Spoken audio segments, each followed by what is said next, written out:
Hello दोस्तों, नमस्कार। बहुत बहुत स्वागत है आपका हमारे यूट्यूब चैनल हिंदी एकेडमी परिवार में। कैसे हैं आप लोग? आशा करती हूँ अच्छे होंगे, स्वस्थ होंगे और खूब मन लगा करके पढ़ाई कर रहे होंगे, एक कदम आगे निरंतर बढ़ते होंगे। तो दोस्तों, जो भी भाई बहन चैनल पे पहली बार हैं वे हमारे चैनल को सब्सक्राइब कर लें, बेल आइकन प्रेस कर लें, जिससे हमारे वीडियोज़ की हर नोटिफिकेशन उन्हें मिल जाया करे। और दोस्तों, वीडियो में अंत तक बना रहा करिए, क्योंकि वीडियो में मैं एक एक से स्टैंडर्ड लेवल के प्रश्न रखती हूँ, वहाँ से भी आपको एग्ज़ाम में प्रश्न मिल सकते हैं। ठीक है? और अगर वीडियो पसंद आया करे तो वीडियो को एक लाइक किया करें। और दोस्तों, आप सबसे रिक्वेस्ट है, वीडियो को ज़्यादा से ज़्यादा अपने दोस्तों में आपके लिए जो पब्लिकली प्लेटफॉर्म है उस पर शेयर किया करें, जिससे और भी भाई बहन वीडियो का लाभ ले सकें। ठीक है? तो चलिए आज की क्लास को कंटिन्यू करती हूँ बिना देर किए हुए। पहला प्रश्न है, तो आज भी हिंदी साहित्य के अंतर्गत प्रश्न रखी हूँ और प्रैक्टिस 11 है। ठीक है?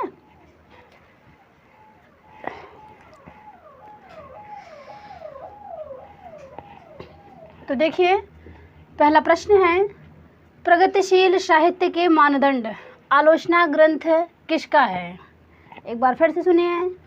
प्रगतिशील साहित्य के मानदंड आलोचना ग्रंथ किसका है? रांगे राघव का है, नामवर सिंह का है, रमेश कुंतल मेघ का है, मुक्ति बोध का है। तो दोस्तों, हमारे टीजीटी में आलोचना सिलेबस में नहीं है, लेकिन एक दो क्वेश्चन ज़रूर एग्ज़ाम में पूछे जाते हैं, कभी कभी तो 3 भी पूछे गए हैं। इसलिए हमें आलोचना को भी ध्यान में रखना है, और पीजीटी में तो आलोचना है ही। ठीक है? तो चलिए आप सब आंसर करिए।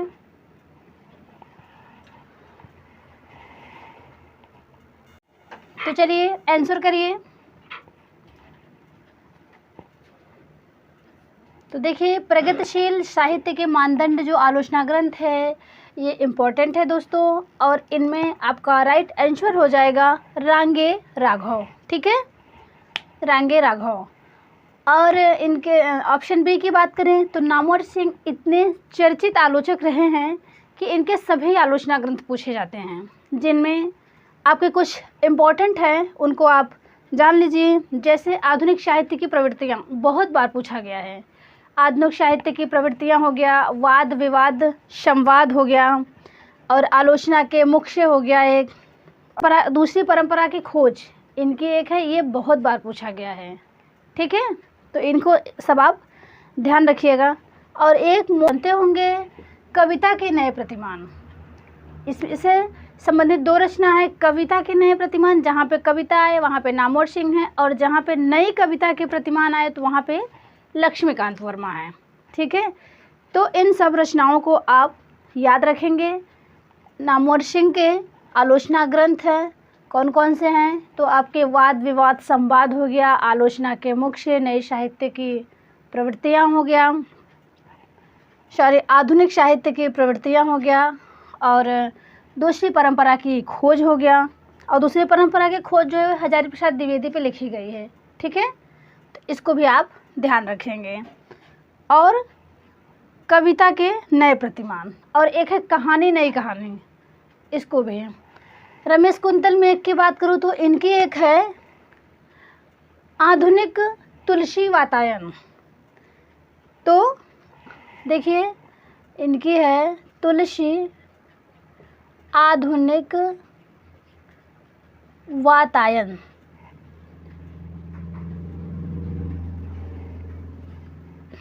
तुलसी आधुनिक वातायन से एक इनकी है, और एक है आथातो सौंदर्य जिज्ञासा। आथातो सौंदर्य जिज्ञासा, ये चर्चित है दोस्तों। एक ये हो गया और एक ये हो गया रमेश कुंतल मेघ का। और मुक्तिबोध की बात करूं तो इनकी भी रचना चर्चित है। जैसे आपका एक कामायनी एक पुनर्विचार, कामायनी एक पुनर्विचार इनका है, और नई कविता का नया साहित्य का सौंदर्य शास्त्र। ये पूछे हुए प्रश्न है नया साहित्य का सौंदर्य शास्त्र, साहित्य का सौंदर्य शास्त्र किसका है? तो ये मुक्तिबोध का है, ठीक है। और एक है नई कविता का आत्मसंघर्ष तथा अन्य निबंध। चलिए प्रश्न 2 देखते हैं। छायावाद के आधार स्तंभ, छायावाद के आधार स्तंभ पुस्तक के लेखक हैं। छायावाद आधार स्तंभ के पुस्तक के लेखक हैं आचार्य शुक्ल हैं, गंगा प्रसाद पांडे हैं, डॉक्टर बच्चन सिंह हैं और राम कुमार वर्मा हैं।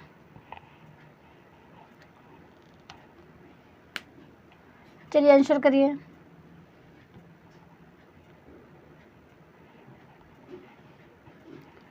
तो दोस्तों हमारे साथ पेपर सॉल्व करने जब भी बैठें कॉपी पेन लेके बैठें, जो और भी क्वेश्चन बताऊं उन्हें भी आप नोट करते हुए चलें, ठीक है। तो जो व्याख्या करती हूँ उनमें वही प्रश्न होते हैं जो पूछे हुए प्रश्न होते हैं, जो रिपीटेड प्रश्न होते हैं, ठीक है। तो देखिए छायावाद के आधार स्तंभ पुस्तक के लेखक हैं गंगा प्रसाद पांडे, ठीक है। प्रश्न 3 देखते हैं। अज्ञे जी को 20वीं सदी का बाणभट्ट, अज्ञे जी को 20वीं सदी का बाणभट्ट किसने कहा? बच्चन सिंह ने कहा, हजारी प्रसाद द्विवेदी ने कहा, ऑप्शन सी है जयशंकर प्रसाद ने, ऑप्शन डी है इनमें से कोई नहीं। तो इनमें जिन भाई बहन ने ऑप्शन बी लगाया होगा वे राइट हैं। अज्ञे जी को 20वीं सदी का बाणभट्ट हजारी प्रसाद द्विवेदी ने कहा है, ठीक है। प्रश्न 4 देखते हैं। चेखव एक इंटरव्यू रचना किसकी है? तो राजेंद्र यादव की है, ऑप्शन बी है कमलेश्वर का है, शरद जोशी का है, ऑप्शन डी है भीष्म शाहनी का है।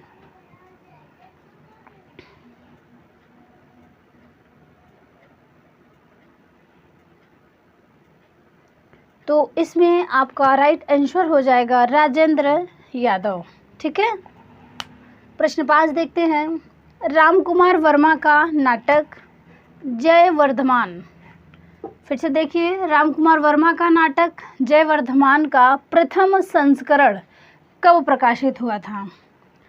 1970 में, 1972 में और 1954 में, 1975 ईस्वी में। तो यहाँ पे राइट आंसर हो जाएगा 1975 में।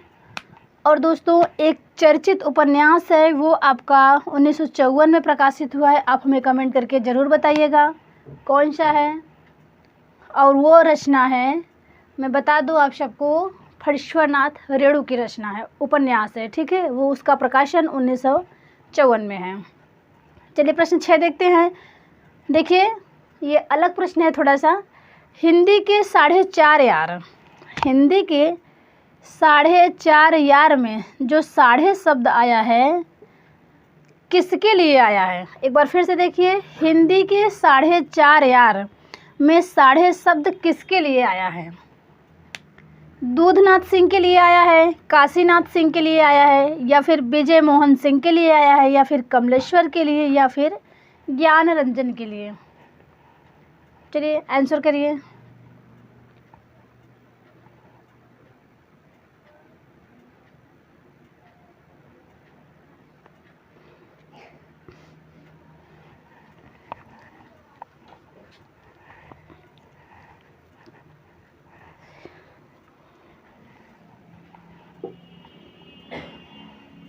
तो देखिए हिंदी के 4.5 यार में जो साढ़े शब्द आया है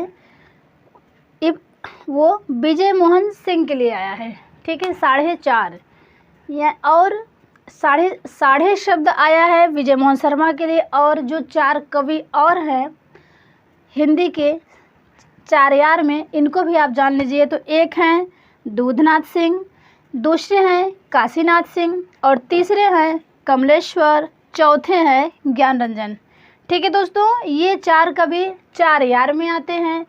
और 4.5 यार यानी साढ़े किसके लिए आया है? तो ये विजय मोहन सिंह के लिए आया है। ये प्रश्न नया है, इसको आप ध्यान रखिएगा, हो सकता है ये प्रश्न बन जाए। ठीक है, चलिए प्रश्न 7 देखते हैं। कभी वह सपेरा है जिसकी पिटारी में सांपों के स्थान में हृदय बंद होते हैं।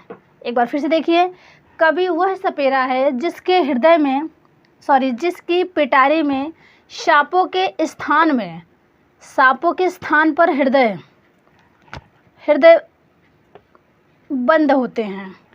आपके ऑप्शन है, ये कथन किसका है? तो मुंशी प्रेमचंद का है, गिरिराज किशोर का है, गोविंद मिश्र का है, जगदम्बा प्रसाद का है।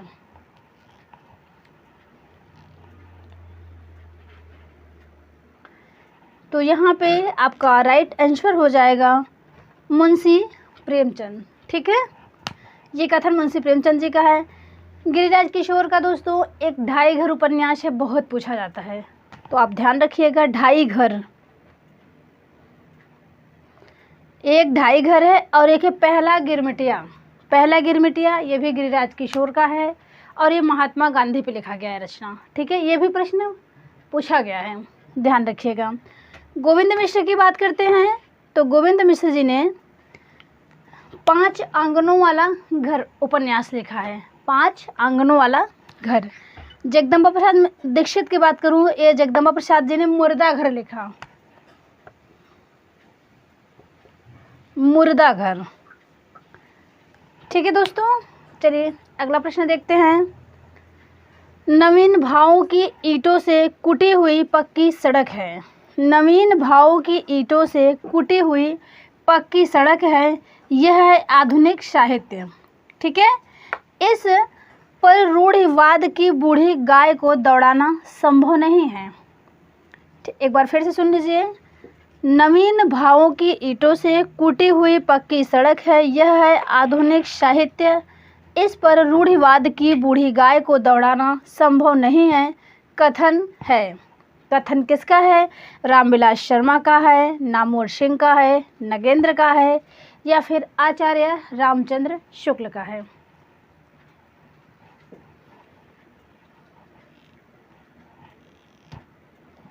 तो देखिए यहाँ पे आपका राइट आंसर हो जाएगा, ये कथन रामविलास शर्मा का है। ठीक है, तो दोस्तों कथन भी खूब पूछे जाते हैं, जैसे आपका आचार्य रामचंद्र शुक्ल का हो गया, डॉक्टर बच्चन सिंह का हो गया, रामविलास शर्मा का हो गया, नामवर सिंह का हो गया, इन सबसे कथन दिए जाते हैं। तो जो कथन आपको आपके हृदय से लगे, अंतरात्मा से लगे कि ये प्रश्न इम्पोर्टेंट हैं, तो उन्हें आप पढ़ते चलें, क्योंकि जो अपने हृदय की अनुभूति होती है वे हमें सही मार्गदर्शन में ले जाते हैं।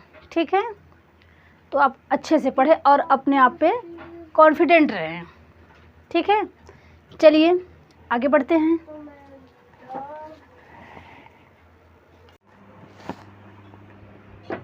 चलिए प्रश्न नंबर 9 देखते हैं। यह सूचित करने की आवश्यकता नहीं है कि न तो सुर का अवधि पर अधिकार था और न ही जायसी का ब्रज भाषा पर। ये कथन है आचार्य शुक्ल का है, बच्चन सिंह का है, या फिर राम कुमार वर्मा का है, या फिर नगेंद्र का है।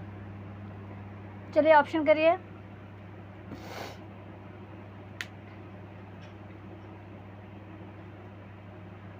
तो देखिए दोस्तों, यहाँ पे आपका राइट आंसर हो जाएगा ऑप्शन नंबर ए, आचार्य शुक्ल जी का ये कथन है कि यह सूचित करने की आवश्यकता नहीं है कि न तो सुर का अवधि पे अधिकार था और न ही जायसी का ब्रजभाषा पे।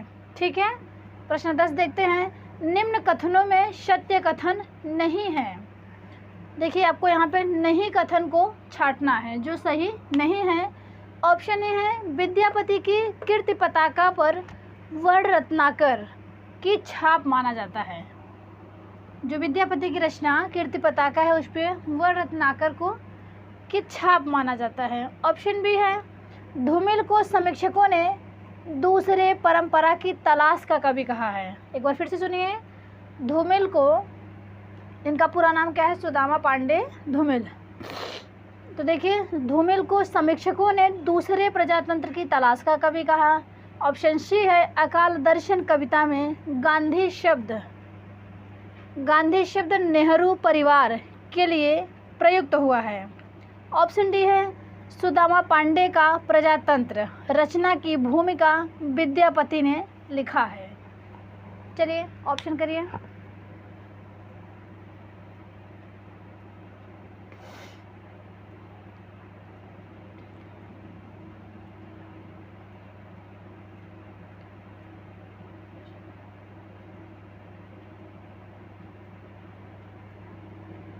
सुदामा पांडे का प्रजातंत्र रचना दोस्तों ये भी धूमिल का है, ठीक है। और वर्ण रत्नाकर रचना किसका है? तो ज्योतिरीश्वर ठाकुर का है और ये मैथिली रचना है, ठीक है। ये मैथिली भाषा में लिखा गया है। तो देखिए विद्यापति की कीर्ति पताका पर वर्ण रत्नाकर का की छाप है, ये सही है आपका। धूमिल को समीक्षकों ने दूसरी परंपरा की तलाश का कवि कहा, ये भी आपका सही है। अकाल दर्शन कविता में गांधी शब्द नेहरू परिवार के लिए प्रयुक्त हुआ, ये भी आपका सही है।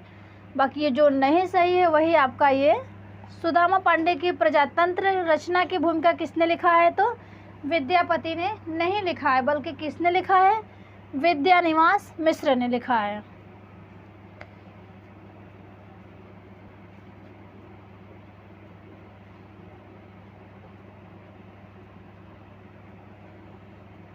ठीक है, सुदामा पांडे का प्रजातंत्र रचना की भूमिका विद्यापति ने नहीं लिखा है, बल्कि किसने लिखा है? तो विद्यानिवास मिश्र ने लिखा। यही आपका राइट आंसर हो जाएगा। तो यही आपका सत्य नहीं है, ठीक है। प्रश्न 11 देखिए, महेंद्र भल्ला के उपन्यास हैं एक पति के नोट्स, दो देश और तीसरी उदासी, उड़ने से पेस्तर, उपर्युक्त सभी। महेंद्र भल्ला, इनका एक और नाम है, ये भी जान लीजिए। कौन थे? रविंद्र कालिया, ठीक है, रविंद्र कालिया। और इनकी पत्नी ममता कालिया, ठीक है, ममता कालिया। तो दोस्तों इनकी रचना एक पति के नोट्स है और इनके एक पत्नी के नोट्स किसका है? तो वो ममता कालिया का है। ये भी आप इनके साथ साथ जान लीजिए, ठीक है। एक रचना और है, देखिए, नोट्स से एक पति के नोट्स, एक पत्नी के नोट्स और एक नोट्स से एकलव्य के नोट्स, ठीक है। ये किस लेखक की रचना है? इसको आप हमें कमेंट करके बताइएगा। ये मैं प्रश्न आपके लिए छोड़ रही हूँ, ठीक है। एकलव्य के नोट्स के लेखक कौन है ये आप हमें कमेंट में बताएंगे, ओके। तो देखिए महेंद्र भल्ला के उपन्यास एक पति के नोट्स ये भी है, दो देश और तीसरी उदासी ये भी है, उड़ने से पेस्तर ये भी है। इसमें राइट आंसर आपका हो जाएगा उपर्युक्त सभी, ठीक है। चलिए प्रश्न 12 देखते हैं। वह फिर नहीं आई, इम्पोर्टेंट रहेगा ये प्रश्न। वह फिर नहीं आई ये उपन्यास विधा की रचना है, किसका है? भगवती चरण वर्मा का है, मैत्रेयी पुष्पा का है, उपेंद्र नाथ अश्क का है और महादेवी वर्मा का है। चलिए ऑप्शन करिए।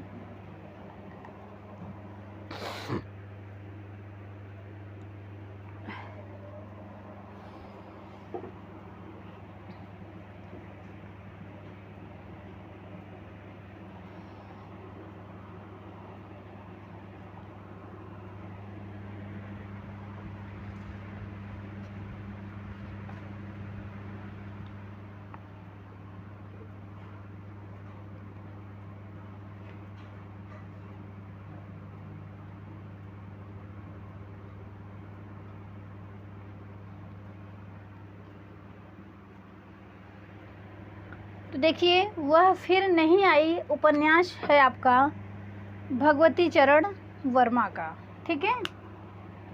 और देखिए मैत्रेयी पुष्पा, उपेंद्र नाथ अश्क, महादेवी वर्मा, इन सब के भी रचना चर्चित हैं। मैत्रेयी पुष्पा की रचना आत्मकथा जो है ये गुड़िया भीतर गुड़िया, ये आप जानते होंगे। और है एक और है कस्तूरी कुंडल वशे, कस्तूरी कुंडल वशे, गुड़िया भीतर गुड़िया, इनका चर्चित है, परीक्षा में पूछा जा चुका है। उपेंद्र नाथ अश्क की एक रचना है औरत की फितरत, औरत की फितरत, ठीक है, ध्यान रखिएगा। महादेवी वर्मा की है यथार्थ और आदर्श, यथार्थ और आदर्श, तो इनको ध्यान रखिएगा। और ये छायावाद की चतुष्टयी में आती हैं, इनको भी आप ये भी ध्यान रखिएगा। और इनकी रचनाएं जो हैं बहुत ही चर्चित हैं।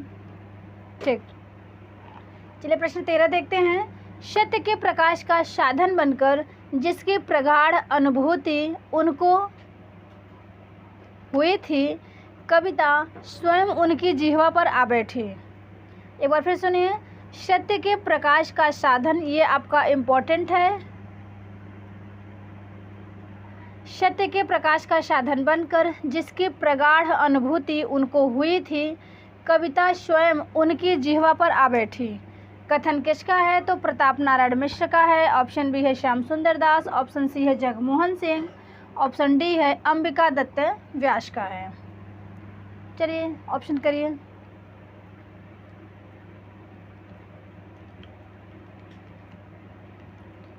तो देखिए, जिन भाई बहन ने ऑप्शन बी लगाया होगा वे राइट हैं। श्याम सुंदर दास का कथन है ये।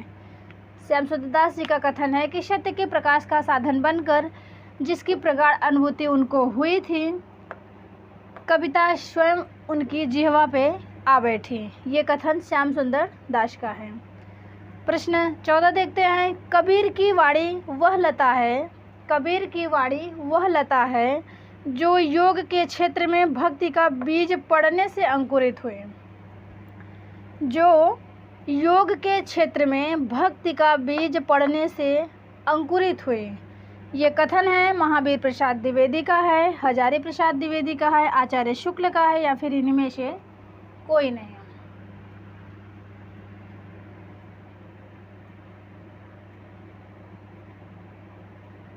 तो यहाँ पे आपका राइट आंसर हो जाएगा, ये हजारी प्रसाद द्विवेदी जी ने कबीर के लिए कहा है। ठीक है, चलिए आगे बढ़ते हैं।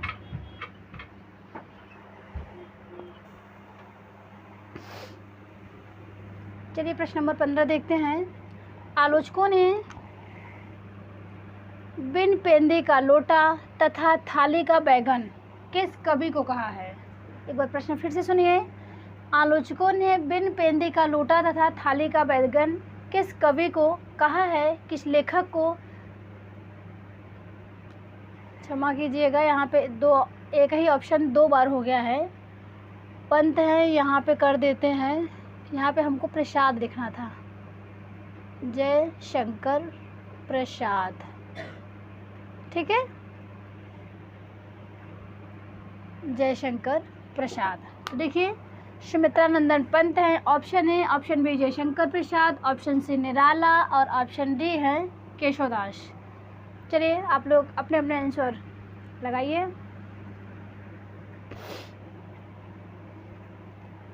तो वे कौन से लेखक हैं जिन्हें बिन पेंदे का लोटा तथा थाली का बैगन उपनाम दिया गया है आलोचकों द्वारा?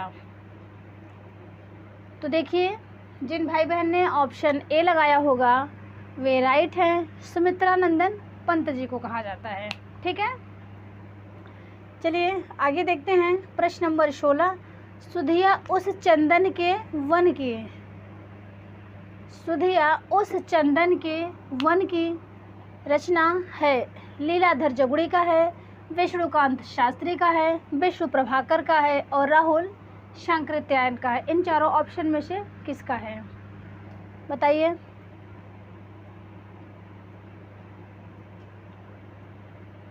तो दोस्तों मैं आपको बता दूं, जिनकी ये रचना है सुधिया उस चंदन के वन की, उनकी एक चर्चित रचना और है। आप लोग गेस करिए। कुछ चंदन कुछ कपूर की। ठीक है, तो ये भी रचना उन्हीं की है और उन्हीं की ये भी है, सुधिया उस चंदन के वन की। तो आपका राइट आंसर हो जाएगा विष्णुकांत शास्त्री। तो इन्हीं की वो भी रचना है, कुछ चंदन कुछ कपूर की। और देखिए प्रश्न 17। लीलाधर जगुड़ी की बात कर लेते हैं। इनकी बहुत सी रचनाएं पूछी जाती हैं, काव्य संग्रह। तो आप इनकी सभी रचनाओं को याद करिएगा। भय भी शक्ति देता है, भय भी शक्ति देता है, इनकी चर्चित रचना है, ये बहुत बार पूछा गया है। और विष्णु प्रभाकर की एक रचना है, आप जानते होंगे, ये बहुत चर्चित रचना है, आवारा मसीहा। आवारा मसीहा ये इन्होंने लिखा है विष्णु प्रभाकर जी ने।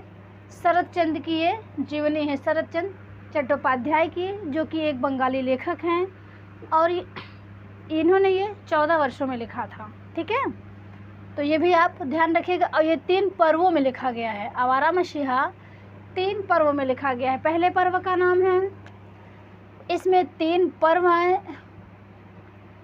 ये प्रश्न खूब पूछा जाता है, तो इनको आप ध्यान रखिएगा।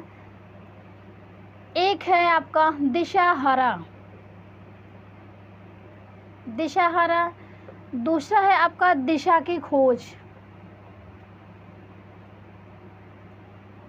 ठीक है, दिशा की खोज। तीसरा है आपका दिशांत। और इन्होंने विष्णु प्रभाकर जी ने आवारा मसीहा को 14 वर्षों में लिखा था। तो ठीक है, ध्यान रखिएगा।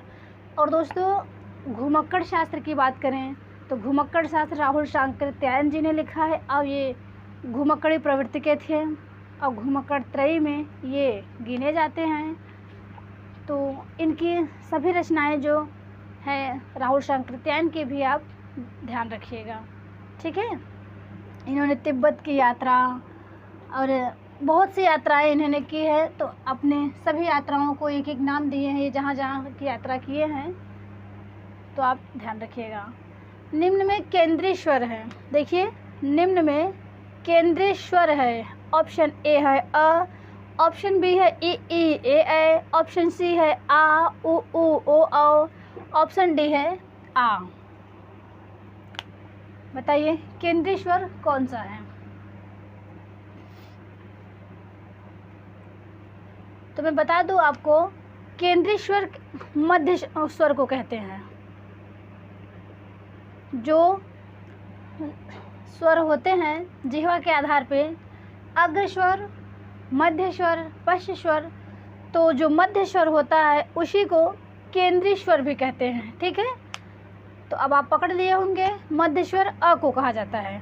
ठीक है, ई ए ऐ की बात करूं तो ये कौन सा स्वर है, यहाँ से भी प्रश्न बनते हैं, यहाँ पे कन्फ्यूजन में गलत भी हो जाते हैं बहुत लोगों के, तो इन्हें आप ध्यान रखिएगा, ये अग्र स्वर है। ई ए ऐ अग्र स्वर है। आ उ ओ औ ये जो है ये आपका पश्च स्वर है। ठीक है, पश्च स्वर है, ये हमने ट्रिक से पढ़ाया हुआ है अपने शॉर्ट वीडियो में, आप देखेंगे आपको अच्छे से क्लियर हो जाएगा। आ की बात करें दोस्तों तो ये आपका क्या है, ये विवृत स्वर है, ये विवृत स्वर है, विवृत स्वर आ है। ठीक है, चलिए प्रश्न 18 देखते हैं। व्यूह, न्यून, बद्ध्वागमन और सख्यागमन में संधि है। देखिए व्यूह, न्यून, बद्ध्वागमन और संख्यागमन में संधि है। अयादि संधि है, यड़ संधि है, गुण संधि है, या फिर वृद्धि संधि है, या फिर दीर्घ संधि है। तो आप लोग जानते होंगे संधि 3 प्रकार के होते हैं, स्वर संधि, व्यंजन संधि और विसर्ग संधि। स्वर संधि जो होता है आपका 5 प्रकार का होता है, तो हमने 5 प्रकार यहाँ पे लिख दिया हुआ है, अयादि संधि, यड़ संधि, दीर्घ संधि, गुण संधि, वृद्धि संधि और दीर्घ संधि। ठीक है, तो दोस्तों इनसे खूब एग्जाम्पल पूछे जाते हैं, तो इन्हें आप ध्यान रखने हैं। तो इनमें आपका होगा, ध्यान रखिए, यड़ संधि होगा।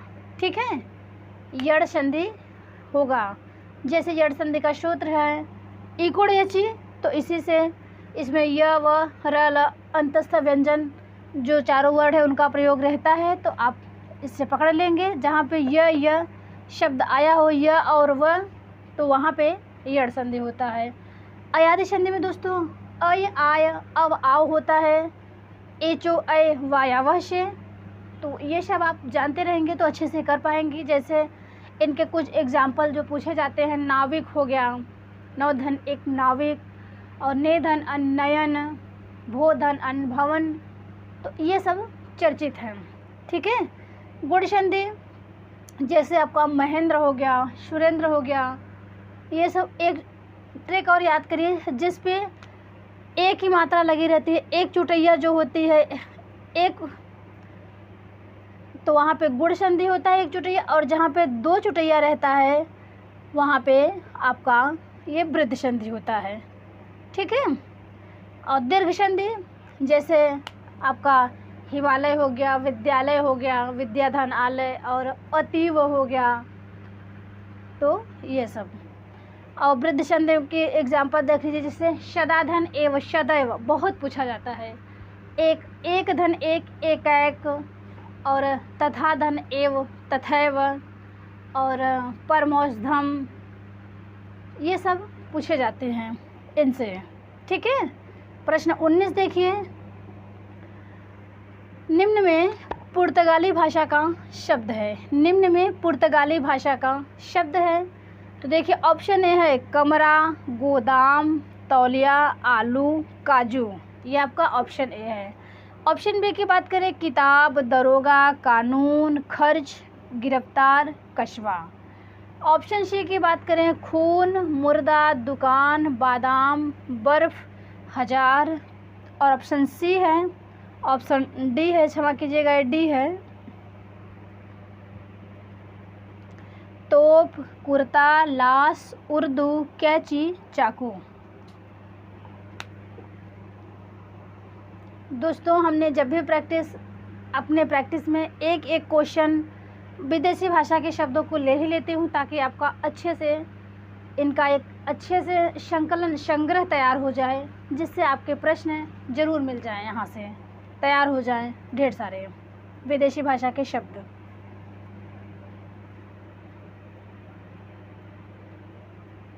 चलिए आप सब अपने अपने आंसर करिए। तो देखिए, कमरा, गोदाम, तौलिया, आलू, काजू, ये आपका पुर्तगाली भाषा का शब्द है, यही आपका राइट आंसर है। ठीक है, प्रश्न बी की बात करें, किताब हो गया, दरोगा, कानून, खर्च, गिरफ्तार, कस्बा, ये आपका अरबी शब्द है, अरबी। ठीक है, इसमें आपका हो गया आदमी हो गया, औरत हो गया, औलाद हो गया, ये शब्द भी अरबी भाषा के शब्द हैं। ऑप्शन सी देखिए, खून, मुर्दा, दुकान, बादाम, बर्फ, हजार, ये आपका किस भाषा का शब्द है? तो देखिए ये फारसी है, ये फारसी भाषा का है। ठीक है, ऑप्शन डी की बात करें, तोप, कुर्ता, लाश, उर्दू, कैंची, चाकू, तो ये आपका तुर्की भाषा का शब्द है। ठीक ना, देखिए यहाँ पे हमने अरबी, फारसी, तुर्की और पुर्तगाली भाषा को पढ़ाया आपको।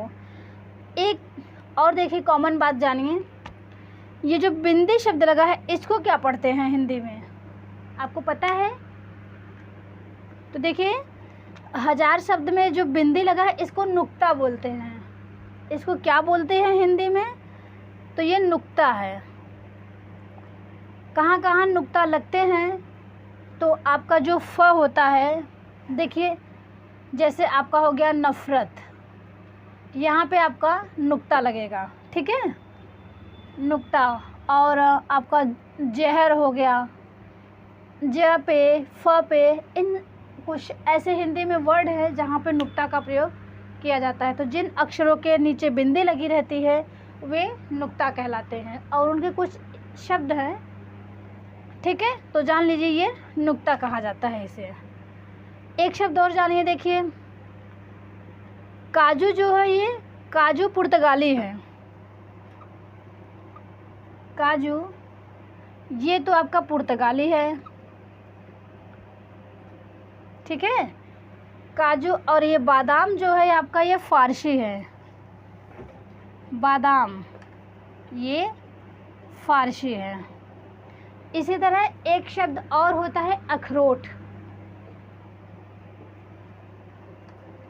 ये किस भाषा का शब्द है? ये आप हमें कमेंट करके बताइएगा। वैसे हम बता देते हैं, नोट कर लीजिए एक ही जगह आप, ये पश्तो भाषा का शब्द है। ठीक है। ये पश्तो भाषा का शब्द है। अखरोट हो गया आपका, अचार हो गया, ये सब पश्तो भाषा का शब्द है। ठीक है। और एक शब्द और दोस्तों, ये जो दुकान शब्द है इसको संस्कृत में क्या पढ़ते हैं? दुकान शब्द को संस्कृत में क्या पढ़ते हैं? तो ये जान लें, ये आपड़म।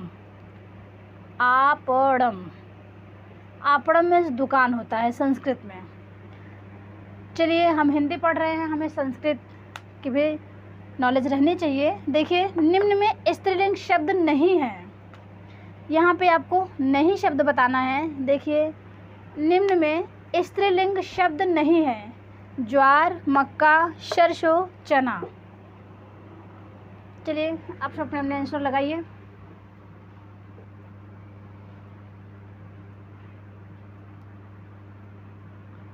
तो दोस्तों, जो कॉमन चीज़ें हैं वो हमें आपको सबको आनी चाहिए। हमने इसीलिए बताया। ये दुकान शब्द संस्कृत में आपड़म बोलते हैं। हम हिंदी के शिक्षक हैं, हिंदी के साथ हमें संस्कृत भी पढ़ना आना चाहिए अच्छे से। तो जो कॉमन शब्द हैं, वर्ड हैं, इनके अर्थ हमें जानने चाहिए। ठीक है। तो देखिए, स्त्रीलिंग शब्द नहीं है यहाँ पे, ये पूछा गया है। तो आपका ज्वार, मक्का, सरसों, ये क्या है? ये स्त्रीलिंग शब्द है। और ये जो चना शब्द है, यही आपका स्त्रीलिंग नहीं है, ये पुल्लिंग शब्द है। इन्हें आप ध्यान रखिएगा। चना शब्द पुल्लिंग है। प्रश्न 21 देखिए, निम्न में पुल्लिंग शब्द है। यहाँ पे पुल्लिंग पूछा गया है। तो चैत्र, यहाँ चैत्र होगा। चैत्र, फरवरी, तारीख और जनवरी। बताइए।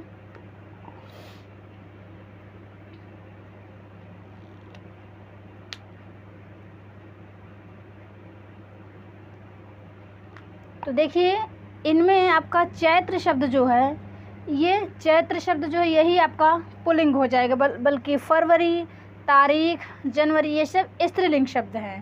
ठीक है। चलिए, आज के सेशन का अंतिम प्रश्न नंबर 22 है और ये अंतिम है। तो देखिए, पहाड़ों में प्रेममय संगीत रिपोर्ताज किसका है? ये रिपोर्ताज विधा की रचना है। पहाड़ों में प्रेममय संगीत, बताइए। उदय शंकर भट्ट का है, सेठ गोविंद दास का है, उपेंद्र नाथ अश्क का है और कोई नहीं।